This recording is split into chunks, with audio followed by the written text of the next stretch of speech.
श्री राधे राधे।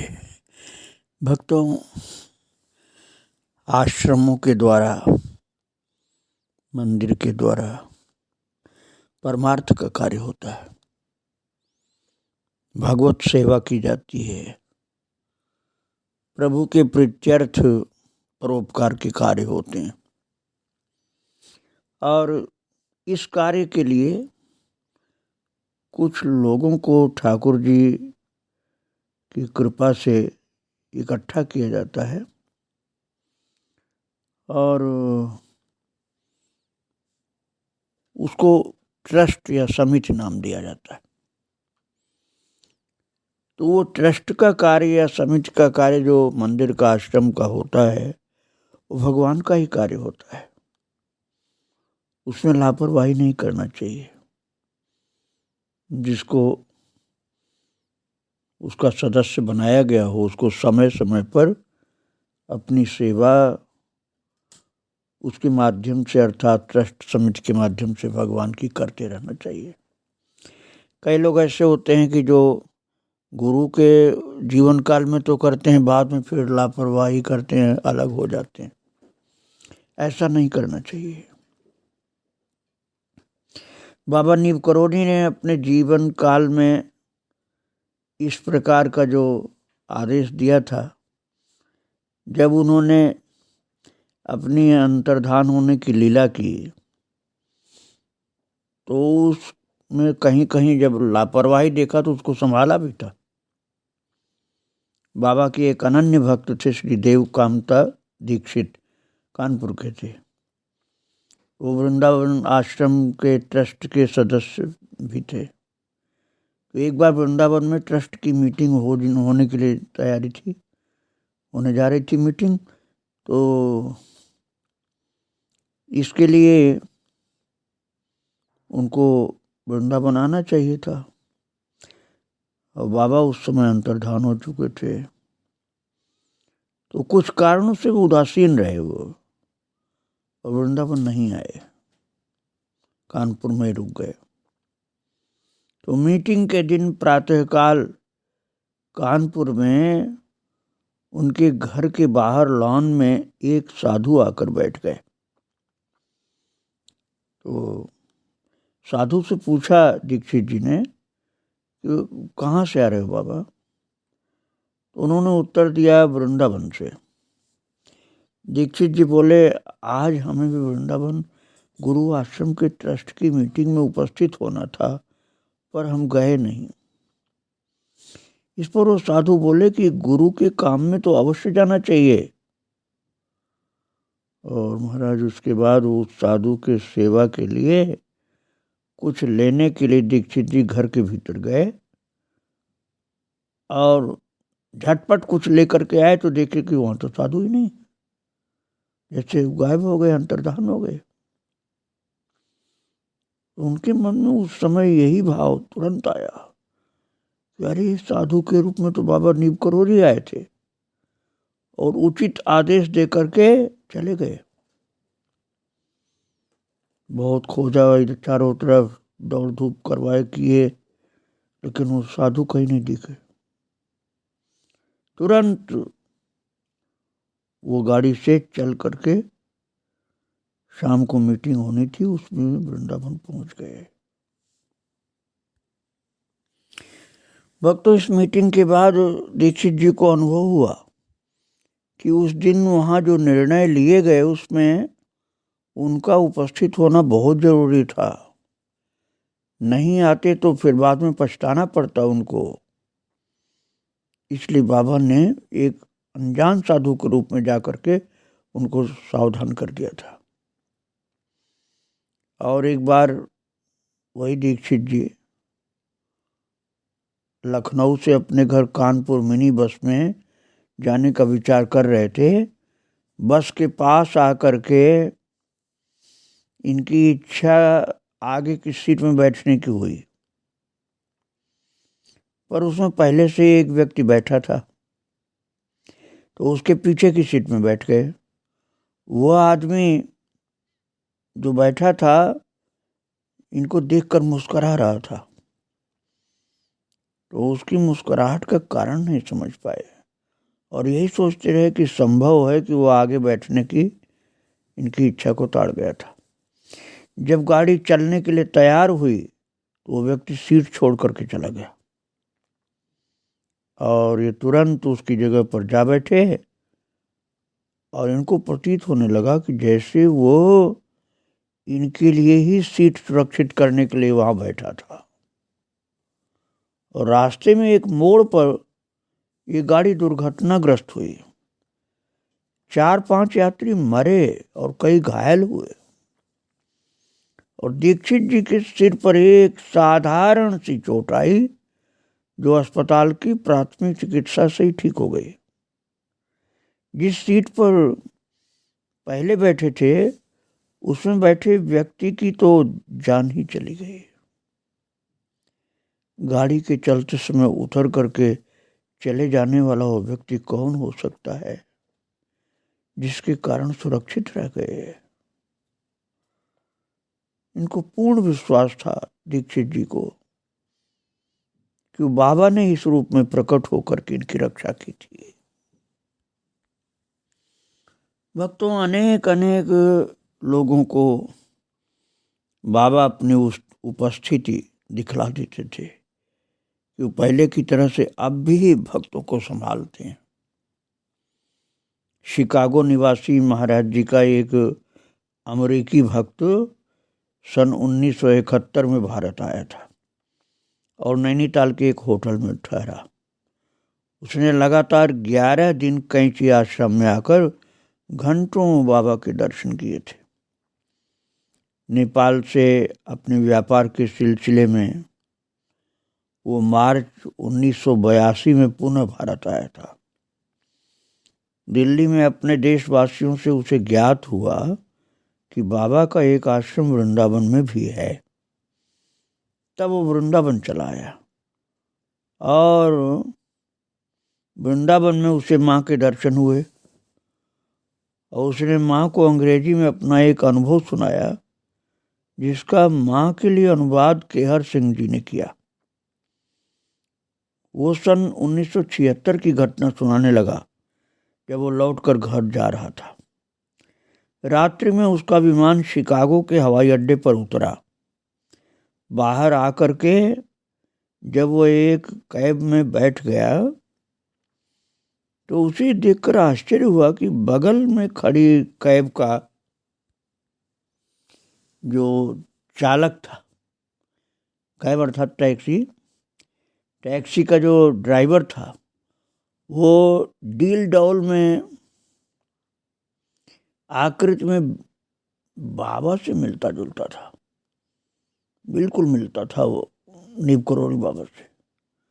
तो वो कुछ क्षण स्तब्ध होकर के उनको देखते रह गए।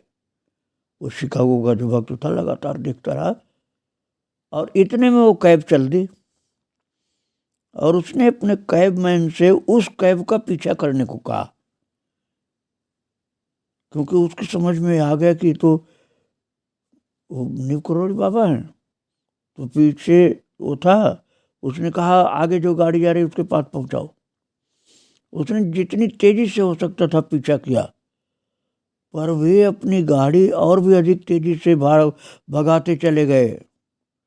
फलतः 2 मोड़ों के बाद उनकी गाड़ी ओझल हो गई और अंत में उसने कहा कि मैं इसे बाबा की कृपा समझता हूँ कि ब्रह्मलीन होने के बाद भी बाबा ने इस प्रकार से दर्शन दे करके कृतार्थ किया था। भक्तों, ये जो महान सिद्ध पुरुष होते हैं, ऐसे महान योगिराज, महान भगवत भक्त संत उच्च कोटि के जो होते हैं, वो श्रद्धावान को दर्शन देते ही देते हैं। वो ऐसा मत समझिए कि अपने जीवन काल उनका सदा रहता है। वो लीलाधारी होते हैं, वो कृपा करके दर्शन देते हैं। एक दिन सन 1982 में एक सिख उच्च सैनिक अधिकारी सपत्नीक रानी खेत जा रहे थे। रास्ते में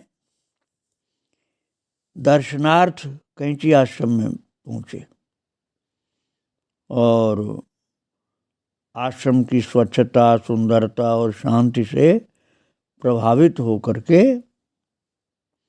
एक भक्त से पूछने लगे कि यहाँ का इंतजाम कौन करता है। तो उन्होंने बताया कि इसका भार श्री माँ जी पर है। एक माँ जी थी ना, सिद्धि माँ उनका नाम था, तो उनको श्री माँ जी लोग कहा करते थे। उनका चरित्र मैं बाद में सुनाऊंगा आपको।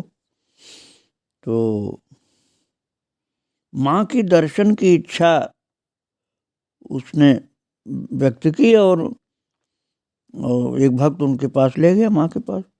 तो माँ से बातें करते उनकी दृष्टि दीवारों पर टंगे बाबा के फोटो पर पड़ी और चकित दृष्टि से बराबर उन्हें देखते रहे। वो जो अधिकारी था वो सिख। फिर उसके बाद माँ से पूछा, ये फोटो किसकी है? जब बताया गया कि बाबा नीब करोरी हैं, जिन्होंने सन 1973 में महासमाधि ले ली, तो महाराज वो तुरंत बोल पड़ा। वो अधिकारी सिख जो था, उच्च सैनिक अधिकारी, वो तुरंत बोला, आप कैसी बात कर रही हैं? मैं जालंधर से आ रहा हूं और वहां मैंने इन्हें तांगा चलाते देखा। अब आप सोचेंगे कि बाबा तांगा चलाने क्यों जाएंगे जालंधर में? अरे बाबा दर्शन देने के लिए ऐसी लीला करते थे भक्तों। तो तब उनका ध्यान उनकी ओर विशेष रूप से आकृष्ट हुआ और उनके समझ में बात आ गई कि बाबा तो वही हैं। मुझे बाबा ने आश्रम में भेजने के पूर्व अपने दर्शन से कृतार्थ किया था। और निश्चित ही यही बाबा थे जो जालंधर में मुझे तांगा चलाते हुए दर्शन दिए थे। भक्तों, अनेक रूप धारण करते हैं सिद्ध पुरुष। किसी को किसी रूप में, किसी को किसी रूप में दर्शन देते हैं।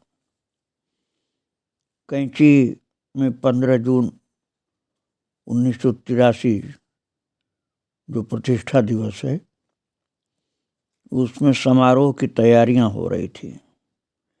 आश्रम में चहल पहल बढ़ती जा रही थी। नित्य देश के कोने कोने से और विदेशों से भी भक्तजन इस समारोह में सम्मिलित होने के लिए चले आ रहे थे। और इस अवसर के 3 दिन पूर्व एक मजदूर आया। उसने आश्रम के व्यवस्थापक से निवेदन किया कि वो आश्रम द्वारा निर्धारित वेतन पर सेवा करना चाहता है। उस समय आश्रम को सेवक की आवश्यकता बहुत ज़्यादा थी, क्योंकि काम करने के लिए सेवकों की कमी थी।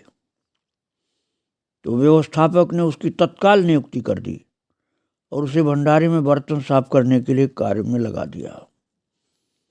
महाराज, ये सिद्ध पुरुष लोग वेश बदल के सेवा कार्य करते हैं, नहीं तो कौन करने दे।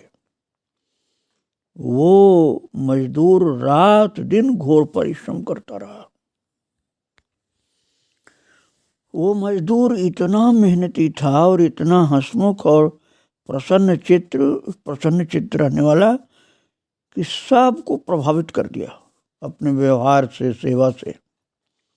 अकेला व्यक्ति 3 व्यक्तियों के बराबर काम करता था और आराम की परवाह नहीं करता था बिल्कुल भी। सबसे बहुत प्रेम से मिलता, सबका आदर करता। 15 जून को प्रतिष्ठा दिवस समारोह धूमधाम से संपन्न हुआ। लगभग 20,000 आदमियों ने भंडारे में प्रसाद पाया।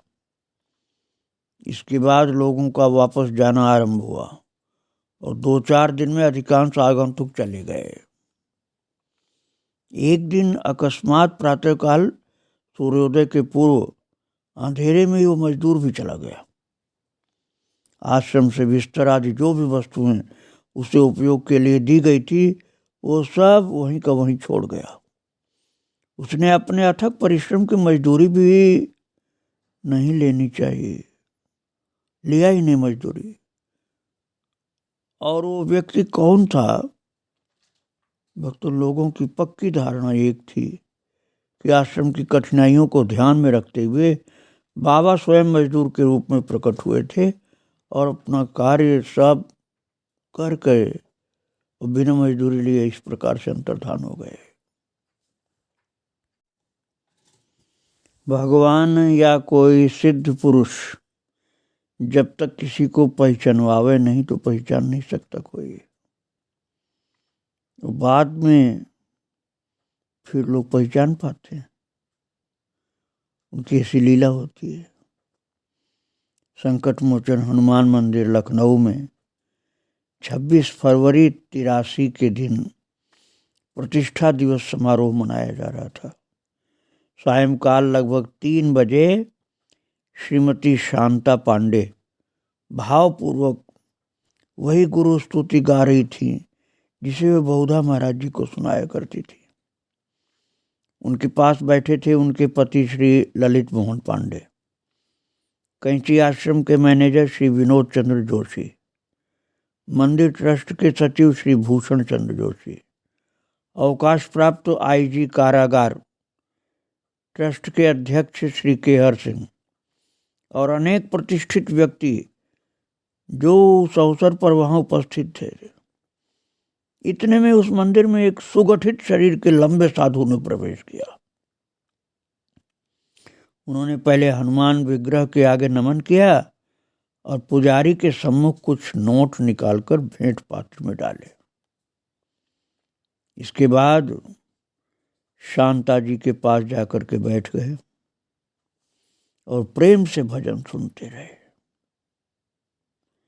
और मैं आपको बता रहा था ना कि शांता पांडे भावपूर्वक गुरु स्तुति गा रही थी जिसको महाराज जी को सुनाया करती थी पहले। तो ये साधु जो उस समय आया था महाराज, सुगठित शरीर के लंबे से साधु ने अपनी भेंट पात्र में डालने के बाद माता के पास शांता जी के पास बैठ के भजन सुनने लगे प्रेम से। और उनके दर्शन मात्र से शांता जी विभोर हो गई, भाव विभोर, आंखें बंद करके भजन सुनाती रही। वो बताती हैं कि उनके मन में भय होने लगा कि कहीं भावावेश में बेहोश न हो जाए। उन्हें ऐसी अनुभूति हो रही थी कि इस साधु के वेश में बाबा नीम करोड़ी स्वयं पधारे हैं। उपस्थित लोगों में इस शांता माता जो थी उनके पतिदेव और केहर सिंह जी, भूषण जी, विनोद जी को भी बाबा की उपस्थिति का आभास होने लगा। लेकिन साधु की आकृति भिन्न थी, बाबा का आकार नहीं था, इसलिए सब भ्रमित से रहे। भजन समाप्त होते ही साधु उठकर चल दिए। केहर सिंह जी कुछ उनसे कहने के लिए आगे बढ़े भी थे पर संकोच बस कुछ कह नहीं पाए, क्योंकि स्वरूप जो बाबा का नहीं था। हाँ, उनकी लंबाई, उनका स्थूल वजन बाबा जैसा था। तो वो तुरंत ही बाबा एक रिक्शा में बैठ करके चल दिए और साधु के जाने के बाद उनके विषय में चर्चा होने लगी। तब ज्ञात हुआ कि उपर्युक्त मतलब जो मैंने बताया अभी, वो 4 व्यक्तियों के अतिरिक्त वहां उपस्थित किसी को दिखाई नहीं दिए। 4 भक्तों ने ही दर्शन किया और लोगों को दिखाई भी नहीं पड़े। यहां तक कि पुजारी ने भी उन्हें नहीं देखा। और इस घटना के कुछ महीने बाद एक दिन वृंदावन आश्रम के परिक्रमा मार्ग में केहर सिंह जी को उनके दर्शन फिर से हुए। इस बार वो अपनी मौज में एक खुली घोड़ा गाड़ी चला रहे थे और उनकी वेशभूषा साधुओं की सी नहीं, एक साधारण मनुष्य की थी। इस बार सिंह साहब और भी अधिक भ्रमित हुए और बाबा को पहचान पाना महाराज मानव बुद्धि से परे की बात थी। कितना ही कोई पढ़ा लिखा हो, जब तक बाबा न चाहे कोई पहचान नहीं सकता था। किसी भी रूप में, किसी भी स्थिति में अपने को प्रकट कर सकते थे। केवल उनकी कृपा से ही वह पहचान में आते थे। अब आप स्वयं विचार करिए कि पुजारी जी के सामने खड़े होकर के साधु ने नोट निकाल निकाल करके भेंट पात में डाला था, और फिर भी पुजारी जी नहीं देख पाए, और उपस्थित भक्तों में से केवल 4 लोग ही देख पाए, और लोग नहीं देख पाए उनको। ऐसी विचित्र लीला थी। विशेष श्रद्धावान लोगों को ही दर्शन दिया था। अनेकों बार दर्शन बाबा ने भक्तों को दिया। एक विजय चौधरी जी उत्तर प्रदेश आबकारी महकमे में थे, और उनका चर्च लेन इलाहाबाद में मकान है। तो इनकी पत्नी साधु संतों में विशेष आस्था रखती थी और बाबा की भक्त रही। महाराज, ये महान भक्तों की बात मैं आपको बता रहा हूँ ना, वो तो बाबा को साक्षात भगवान रूप मानते हैं लोग। कोई हनुमान जी का रूप मानता है। और बाबा इनके मकान में कई बार जा चुके थे। वो माता इतनी भक्त थी कि उसकी भक्ति के कारण बाबा जाते थे। और जो माता की बात श्री माँ मैं बता रहा हूँ ना, सिद्धि माँ, वो भी इनके घर में जा कर के रह चुकी थी। श्रद्धा का धन जिसके पास होता है, उसके पास दैवी आत्माएं खींची चली आती हैं। एक बार भक्तों के बीच महाराज जी की चर्चा हो रही थी, तो चौधरी जी बोले कि मेरी पत्नी को महाप्रयाण के बाद भी बाबा के प्रत्यक्ष दर्शन अनेक बार होते रहे। एक दिन गंगा जी स्नान करके घर को आ रही थी, तो बांध पर बाबा के, बांध इलाहाबाद में जो है भक्तों, तो संगम पर, तो वहाँ पर बाबा को अकेले रिक्शा में बैठे त्रिवेणी की ओर जाते देखा, और इस दृष्टि से उन्हें महान आश्चर्य हुआ। उस भीड़ में उनके रिक्शा को रुकवाना या उनका पीछा करना संभव नहीं था। पर आ करके ये घटना उन्होंने बताई अपने पति को कि मैंने आज बाबा का दर्शन प्राप्त किया। तो उन्होंने उनकी बात पर ज़्यादा ध्यान नहीं दिया, बल्कि ये कह दिया कि पता नहीं तुमने सही पहचाना कि नहीं। और उस घटना के कई महीने बाद वो बताते हैं चौधरी जी स्वयं कि हम गर्मियों में नैनीताल से लौट करके लखनऊ अपने एक संबंधी के घर ठहरे थे, और वहाँ से एक दिन किसी से मिलने हम कानपुर गए, और वहाँ बाजार में कुछ सामान खरीदते समय मेरी पत्नी ने एक सफ़ेद कार में चालक की बगल में बैठे कंबल ओढ़े बाबा को देख लिया, और इंगित करके दृश्य उनको दिखाया अपने पति को, पर भली भांति देखने का अवसर नहीं मिला। जल्दी में इतना ही देख पाए कि एक बड़े डील डौल का व्यक्ति कंबल ओढ़े चालक की बगल में बैठा था, और कार आगे चली गई। इस बार भी पत्नी की बात को वो पूरा नहीं मान पाए कि वो बाबा ही थे, लेकिन उनकी पत्नी भाव विभोर थी। वो कह रही थी मैंने अच्छी तरह से पहचाना वो बाबा ही थे।